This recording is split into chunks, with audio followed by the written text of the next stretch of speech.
Hey, Happy New Year.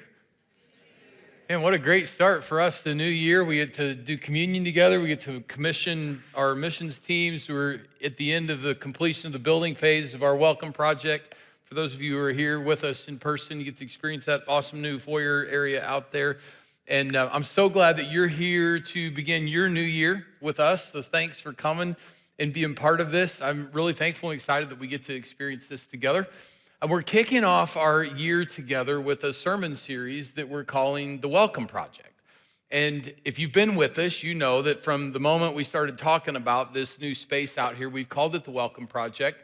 And that is the building portion of The Welcome Project. But there's another part of it is about what we're building into our lives and some new habits that we're building in and the culture that we are building here at Christ Community. And so we're going to spend the first few weeks of this new year talking about how we're a people who are willing to welcome others into our lives and welcome others into our church and welcome others into the mission and vision that God has given to us. And that space is a piece of that, but it's the kind of people that we're going to be. So we get to experience this together. And I'm really thankful again, really excited that we're together and get to have this conversation. Today, I want to talk with you about welcoming other people into your life. National and local research shows us that one of the greatest felt needs in the lives of people who live here in our neighborhoods and around our country is connection. People need connection. People are living lonely and isolated lives. And the consequences for that loneliness and isolation in people's lives, it's devastating. It's devastating for them. It's devastating for our communities. We live in this world where we are lonelier and lonelier and more isolated. And you and I have the opportunity to be a friend, to befriend people who their greatest need is to be connected. And we have an opportunity to connect to them. And in being connected to them, the opportunity to introduce them to Jesus, who makes all the difference for us. And so I want to talk with us today about how we can welcome other people into our lives and some of the ways that you and I could do that, and for those of us who are in person, how maybe we even could use that new space to welcome other people into our lives. And I want to say at the start of this, that what we're going to talk about here, this is for all of us. All right, so it doesn't matter if you've been at Christ Community for just a couple of weeks. It doesn't matter if you've been here for a couple of decades. Like, this is for all of us. One of the coolest things about a church is when you decide you're part of it, like, you're part of it. And so if you're a person who says, Christ Community is my church, then what we're going to talk about here in this next little bit, like, this is for you. This is something that you can do. This is something that you can be involved in. And it's a way for you to be included in the great things that God is doing here. And so we're gonna process together a little bit how to welcome other people into our lives. And to do that, the Bible verses that I want us to talk about together today, they're found in a book of the Bible that's called Hebrews. And it was written to encourage faith in a group of people who were living in a culture that, like, everything was against faith. And it was written to encourage, like, patient endurance and, like, stay in the course when everything in their world was trying to blow them off track, off course in their faith in Jesus. And so we're gonna step into this book of Hebrews. We're actually stepping in today. We're stepping into the very last chapter. So what this last chapter really is some important ways that our faith looks. Like, as we live it out, this is what faith that's holding on, staying the course, this is how it looks. So Hebrews chapter 13, verses 1 and 2, verses for today tell us this. Keep on loving one another as brothers and sisters. Do not forget to show hospitality to strangers, for by so doing, some people have shown hospitality to angels without knowing it. So again, for my setup, like, obviously we're going to talk about, like, getting to meet new people, having friends, and having new friends.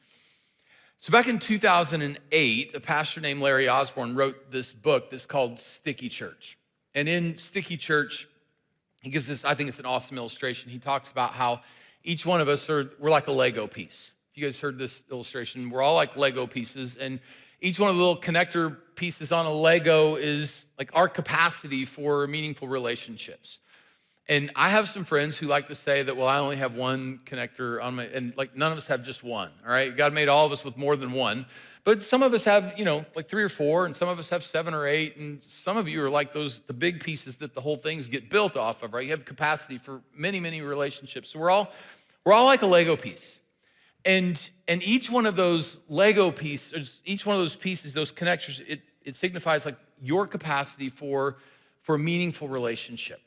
And the book is called Sticky Church. So it's about relationships in church. And one of the things that Larry writes about in that, he says that the longer somebody is at a church, the less capacity they have for meaningful relationships because their Lego piece is already full, right? So the longer you're in one place, makes sense, the longer you're in one place, then like your Lego's filling up with people who are already there.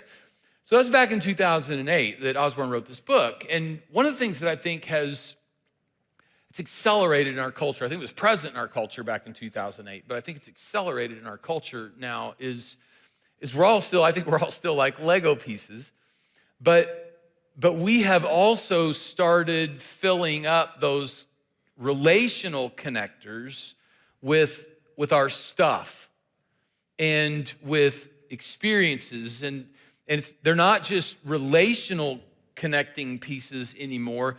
We live these very full lives with stuff and experiences and all the things, taking all the relational connectors, but for many of us, we live this lonely life, even though our Lego is really full.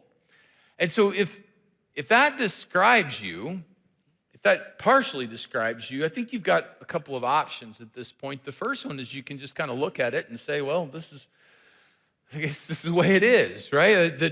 This is the capacity I've got, and I'm full to overflowing, and I'm just going to wrap my arms around this, and this is the way it's going to be. You can take that choice, and that's just the way things will be. Or you could maybe take a step back and carefully, prayerfully reevaluate what has you feeling full to overflowing in your life, and maybe make some wise new decisions.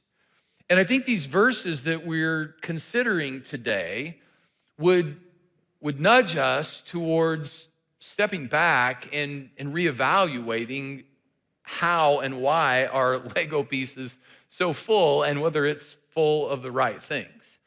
And so we're going to talk through this verse today from Hebrews chapter 13. These 2 verses we look at, they really have 3 parts. And so I want to explore each of those 3 parts. And after we explore those 3 parts, we'll talk about some things that are in reach for each one of us as we process how do we move forward from here? How do we go about this business of welcoming people into our lives? All right, so 3 parts. First of the 3 parts, statement that led off with keep on loving one another like brothers and sisters. Keep on loving one another like brothers and sisters. So 3 things kind of jump to me as we take that first piece of it. The first one is just to celebrate how Jesus has rescued us from self-centered living. Anytime we're talking about loving other people and the opportunity that you and I have to be loving towards others, like this is a moment to celebrate that Jesus has rescued us from the self-centered way of life. Because left to ourselves, what we do is we just plop ourselves right down in the middle of our life, and we do everything we can to get life to revolve around us. And that's really a difficult and small way to live. And Jesus comes in, and with his sacrificial love, we celebrated in communion just a few minutes ago, with his sacrificial love, he teaches us how to, he rescues us from our self-centeredness and then teaches us how to live his kind of life so we get to live this greater, more full experience. And so when we're talking about loving other people as brothers and sisters, I think we've got to first acknowledge, thank you, Jesus, for rescuing us from this self-centered way of living. The second thing to notice about this is this statement. It's written to church people. So many people in most churches are already doing this. And so many people in most churches are already doing this. Keep on, right? Keep on loving one another as brothers and sisters. This is something that churches they're good at. Now, not everybody who goes into any church experiences this kind of love. And maybe you've been to a church before where you didn't feel it, you weren't feeling the love from that church, but the people who stay, they're experiencing some version of a meaningful relationship, right? Because if they weren't experiencing some version of a meaningful relationship, then they're not gonna stay, they're not coming back. And so churches come together, and church people, if you're a church person, when you walk into a church, you have enough in common with the people who are there that you could find some version of a meaningful relationship. And so many people in most churches are already doing this. So keep on. Again, that's why the Bible says to keep on doing this. Keep on loving one another like brothers and sisters. And then the next thing from this first little part here is, I love that there's a family feel to this. You know, just keep on loving each other like brothers and sisters. There's a family feel to this. One of the Bible's main images for a church is that it's a family. God's our Father, and through Jesus, he adopts us into his family, and we're brothers and sisters with each other. And so there should be a family feel to all of this. And since there should be a family feel to all this, the statement there, this all makes a lot of sense, right? Keep on loving each other like brothers and sisters. And so we've got this statement here of like, hey, this thing is probably already going on. It's usually already going on in a church. And so let's keep this thing moving on. So keep loving one another like brothers and sisters. So the first part of the verse is about something that churches are good at and something that is front and center in our lives, something that's happening, something that many of us are experiencing most of the time as we engage with church. And the second part of this verse, so keep on loving one another like brothers and sisters. The second part of this verse says, don't forget to show hospitality to strangers. Okay, so don't forget to show hospitality to strangers. While you're busy loving one another like brothers and sisters, don't forget to show hospitality to strangers. So thinking about this part of the verse, strangers, these are people that you can see, but that you don't know. So it's not like these are people that you can't see. These are the people who are way over there. These are the people that they're just on the outside of your circle. You got your circle where you love like brothers and sisters, and then these strangers, these are the people who are just right outside of this. And so don't forget to show hospitality to strangers. And by hospitality, we're talking about receiving a stranger into your life. Hospitality is not just holding a door, and it's not just saying hello. It's about receiving somebody into your life. So back in the first century, when this letter to the Hebrews was written, hospitality was, there was no hospitality industry, right? So hospitality was about opening your life to somebody. It was about having them into your home. If they needed shelter, it was giving them a bed. If they needed a place to stay, it was about sharing food with them. If they needed food to eat, it was about vulnerability and willingness to be open your life to somebody else. There was no hospitality industry. There weren't restaurants for people to eat at. There were very few hotels, and people didn't stay at those kind of places. Regular people didn't stay at those kind of places back in the first century. And so this statement about showing hospitality to strangers, there's this group of people that you can see, they're not part of your circle, and you get the opportunity to engage them, to invite them into your life. And if we were to put this statement, don't forget to show hospitality to strangers, into the positive expression, it would be, hey, keep reminding yourself to do this, right? Keep reminding yourself to do this.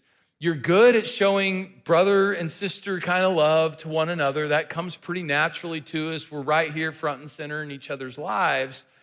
But keep reminding yourself that there's this group of people who are on the outside of your circle who need to be brought in. The only way the stranger makes it onto the inside is if people who are on the inside are willing to invite them in, to bring them in. So keep loving one another like brothers and sisters. Don't forget to show hospitality to strangers. And then there's this third statement here. This third statement is, some people have shown hospitality to angels without knowing it.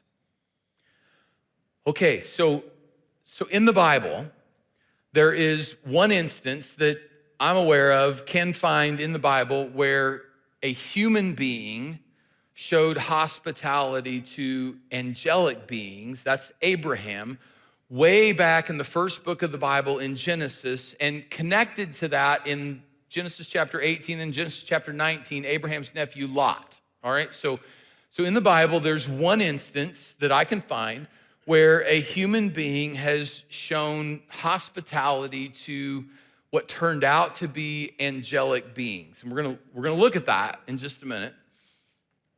So we're gonna talk about Abraham. The second little bullet point there that I've given you on the screen on the notes is just the question marks, okay? Because human beings showing hospitality to angelic beings and not being aware of it.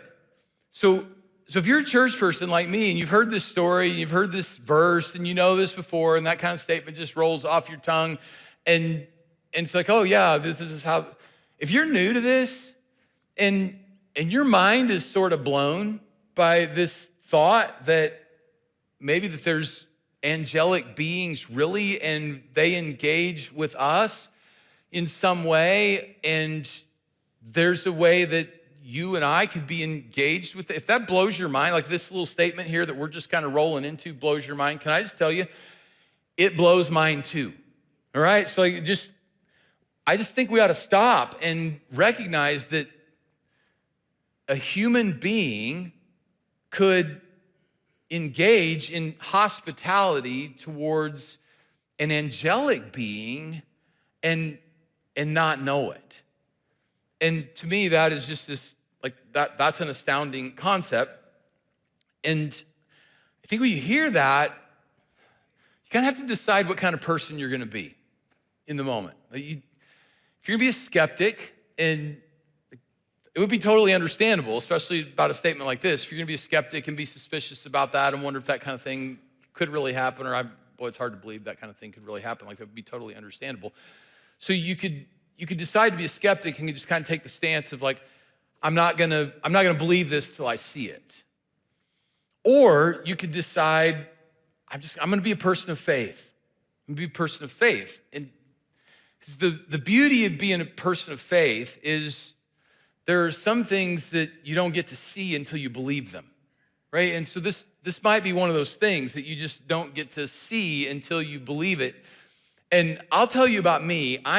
By nature, I'm a skeptic and I'm pretty suspicious, but I've just made this decision when it comes to the Bible, I'm gonna believe, right? I'm just gonna believe and see what happens in all of this. And so I come back to the statement of angelic beings. When we're willing to host strangers, we have the opportunity, and again, it's only one time in the whole Bible. And if you start looking for other times that this has happened, then you run into people that you don't know and they're telling stories and I'm not exactly sure. And it ignites the skeptic in me a little bit, but here's this opportunity in front of us to just pitch this idea that you and I get to like maybe even engage with angelic beings without knowing it. And the angelic being thing only happened one time in the whole Bible.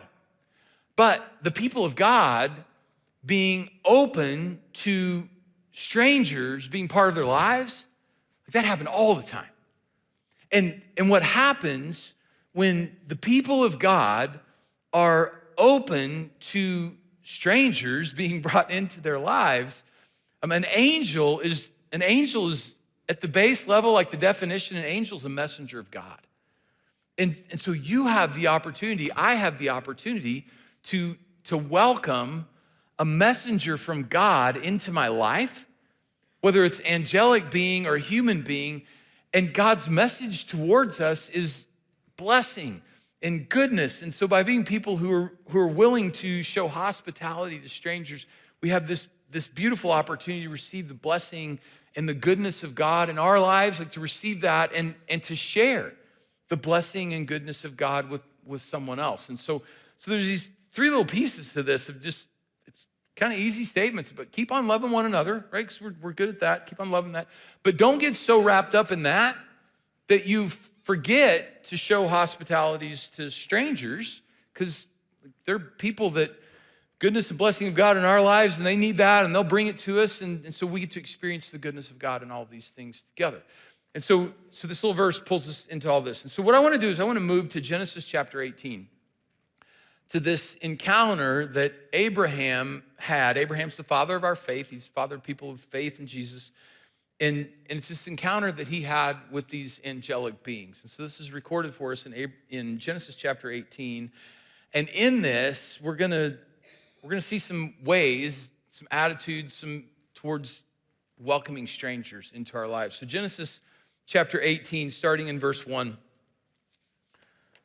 So the Lord appeared to Abraham near the great trees of Mamre while he was sitting at the entrance to his tent in the heat of the day. All right, so just kind of let your mind get settled into this scene here. Abraham he's kind of a nomadic guy. He lives in a tent. He's stopped at this one spot, and there are these big trees there because, no air conditioning. You want shade, and stuff's going on. But in the heat of the day, find the shade. And so he's sat down here at this place in the shade, these big trees, and the Lord appears to him. And this is, like in Abraham's life, the Lord showed up in his life several different times and appeared to him and spoke with him. And so this is one of those times. The Lord does it this time, not through a vision and not through, a voice, but in the form of angels who'd taken on human form. And so we're just going to see that as we read here. So the Lord appears to Abram near the great trees. He's sitting at the entrance of his tent, the heat of the day. So Abraham looked up, and he saw 3 men standing nearby. And when he saw them, he hurried from the entrance of his tent to meet them, and he bowed low to the ground. And he said, "If I found favor in your eyes, my Lord, do not pass your servant by. Let a little water be brought. Then you may all wash your feet and rest under this tree. Let me get you something to eat so you can be refreshed, then go on your way, now that you've come to your servant." "Very well," they answered, "do as you say." So Abraham doesn't know, so the narrator of the story tells us at the front end, it's the Lord appearing to him. And what Abraham doesn't know in that moment is this is the Lord appearing to him. Abraham sees 3 guys. And in seeing these 3 guys, there are 4 things he does that I think help us as we think through what it looks like to welcome a stranger. So the first thing, showing hospitality to strangers, is he notices them. He notices them. He looked up and he saw them. And so he notices them. And so he sees these 3 people who they're not part of his group, right? So he's got his family and his servants and his group. He knows who are part of his group, but he looks up and he sees these 3 strangers. And he notices them. And then in seeing them, the value that he assigns to them. He sees them and he hops up and he hurries over from his comfort spot. Right? He's sitting in the shade at the door of his tent, sitting in this place where he is very comfortable with all that's around him. He hops up and he hurries from where he's comfortable over to where they are. And so he has this incredible value that he places on them, and he continues to value them by his willingness and desire to serve them. He bowed at their feet. Now that was a thing in Abraham's culture. That's not really part of our culture. If you've traveled to some different parts of the world, this is actually a thing in some other places where people will bow at your feet. I've had it happen to me 2 different times. It is the most uncomfortable thing in the world to have somebody bow down at your feet, but it's part of their culture. And so this is part of Abraham's culture, but it communicates what you think it communicates. It communicates, hey, I'm willing to serve you. I see you and I value you and I'm willing to serve you. He bowed down and he gave them water to wash their feet. And then he ordered food for them and not just hey, bring out what was left over from breakfast or lunch, but he he ordered a meal be made for them and gave them the finest ingredients. And again, there's just this value in this serving, and all of it was for their good. He said, hey, let me bring you some water, so that you could be refreshed before you go on your way. And it's just this really cool moment where Abraham is entertaining angelic, he doesn't know that, but he is entertaining these messengers from God, showing hospitality to these messengers from God. And the way he treats them, the way he honors them, like, it gets mentioned like in this letter that's written thousands of years later and held out to you and to me. Like, this is the way we do this. This is how you welcome people who are outside your circle into your life. You notice them. Look up and see what's going on and to value them. It's easy for us to value the people who are right in front of us. It's easy for us to value the people who are like us. It's easy for us to value the people that we already know. It's easy to value the people that we know that they value us. It's a little more bold. It takes a little more courage, a little more faith to value somebody that you don't know exactly what's going to happen when you express value to them, and a willingness to serve. And to do all of that, not for what happens for me in all of this, but just so that like you could be refreshed before you go on your way. And so from Abraham, we really see this beautiful picture of what it looks like to welcome a stranger into your life, and why you would want to be somebody who would do that. And so thinking about like that day where Abraham's sitting in the heat, seeking shade, and engages with these strangers, for you and for me in our day, what might that look like? And what might it look like here? Because again, we're at this spot in our welcome project. The building part's almost done. The cultural shift is happening, but now that it's almost done, we have this great opportunity to continue to become and to take some next steps to become the kind of people who welcome others into our lives, because they're messengers of God's goodness to us, and we get to be messengers of God's goodness to them. So let me share with you just a few things that these are, I hope, practical for you, helpful, encouraging for you as you think through what it looks like to come to church and be willing to receive a stranger into your life. So let's start with engaging with somebody you don't know. Like the first level of engagement with them is a greeting. I mean, it could be a nod, could be eye contact and a little nod. Could be like, when you think about the greetings, it could be, hey, how's it going? Start with a greeting. And if you're already here and you don't know if they're here or they're new, you get the opportunity to be like Abraham, to hop up from where you're comfortable and hustle over to somebody who's maybe on the outside. They're definitely on the outside of your circle. So a greeting is a place to start with that. For some of you, this is going to be incredibly uncomfortable. When you think about just greeting somebody that you don't know, you're already starting to squirm in your seat. That's okay, all right? That's okay. You can do this. You can do this. So you could greet somebody you don't know, and odds are pretty good they'll greet you back. And they might not, so it's okay. Odds are pretty good they'll greet you back. And if you have a greeting exchange, guess what could happen next? You could introduce yourself to them. You could tell them your name. Hey, my name is, and you could say, what's your name? And they might even tell you their name. How cool would that be? Now you've met somebody new at church on a weekend. You can exchange names there. You guys are kind of laughing at me like, Daryl, you can't be serious about this. I watch people, not just here. I've been in churches my whole life. I've watched people when we say goodbye, it gets a little awkward sometimes, right? So you could introduce yourself to them. And the next thing that could happen is you could have a conversation with somebody.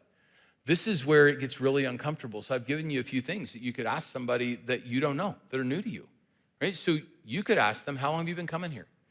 Don't ask them if they're new, because in a big church that has multiple services, somebody's gonna say to you, no, I've been coming here for 17 years.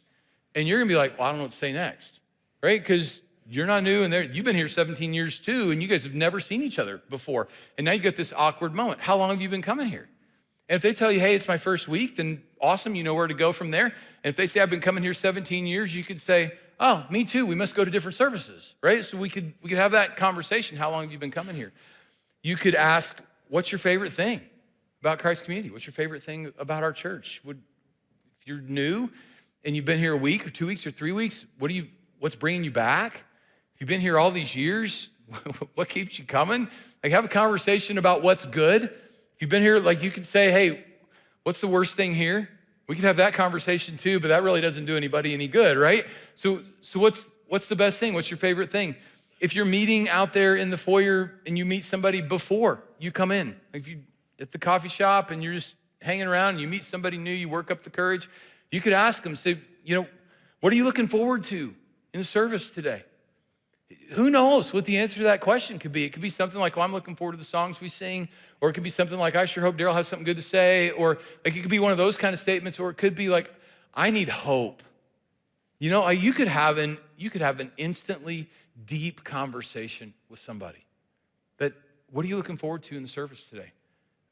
They might tell you like what they really are looking forward to and what they're looking for, or as you're walking out, what was meaningful to you in the service today? And these kind of conversations can happen, just a little intentionality on each one of our parts, and a willingness not just to ask the questions, but a willingness to answer the question that comes back to you in that, and to be willing to open your life. Remember, hospitality, show hospitality to strangers. Remember, hospitality is about opening your life. People who were experiencing hospitality in the ancient culture, like they were being invited into people's home. I don't know you, but you need a place to stay. I don't know you, but you need a meal. Come to my house. Come stay at our home.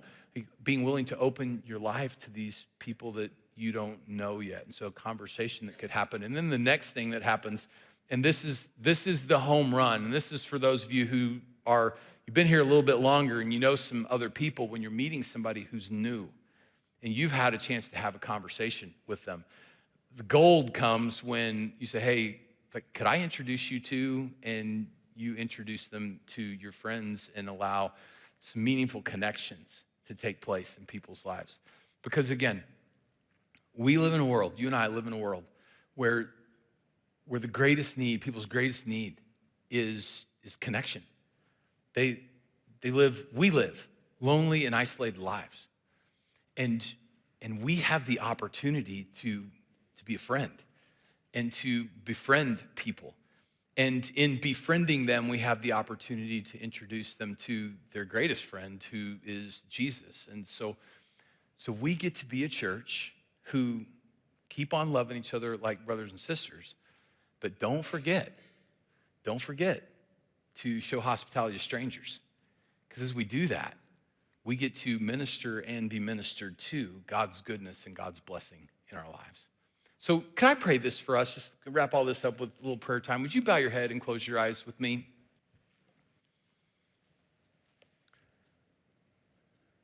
So Father, would you continue to grow us as people who are willing to welcome others into our lives? You care desperately for the stranger, for the person who's just outside our circle. We could see them, but we don't know them yet. You care desperately for that person. And you've put us in, we can get to them. You've put us here. And so we want to be people who welcome others into our lives. Jesus, thank you for how you have welcomed us into your life. We live in you, and we live through you, and we live because of you. And so we get a chance to be who you are to us, to others. So make us these kind of people, please. Thank you for this amazing space you've given us where these kind of conversations and connections can happen. And Jesus, we're asking all these things because of you and for you. And so we're praying them in your name. Amen.